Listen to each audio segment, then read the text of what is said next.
হামের সম্ভাব্য টিকা সংকটের কথা একবার বা দুইবার নয়, এক এক করে 5 বার চিঠি দিয়ে অন্তর্বর্তী সরকারের স্বাস্থ্য মন্ত্রণালয়কে সতর্ক করেছিল ইউনিসেফ। শুধু তাই নয়, 10টি মিটিংয়ে সরকারের কর্মকর্তাদের কাছে এই কথা জানিয়েছিল। অন্তর্বর্তী সরকারের টিকা ক্রয়ের প্রক্রিয়া পরিবর্তনে আনায় দেশে সময়মতো টিকা আসেনি।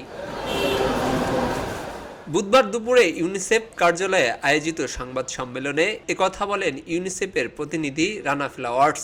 ইতোমধ্যেই 1,80,00,000-এর বেশি শিশুকে হামের টিকা দেওয়া হয়েছে এবং বর্তমানে পরিস্থিতি নিয়ন্ত্রণে রয়েছে বলে জানান তিনি।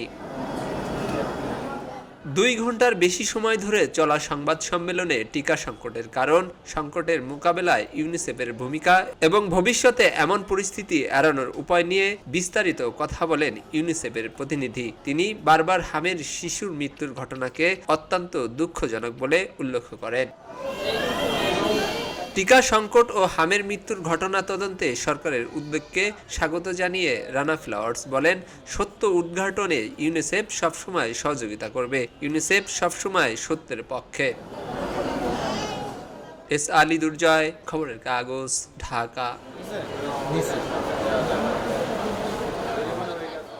খবরের কাগজ, নিখাত, নির্ভীক, নিরপেক্ষ।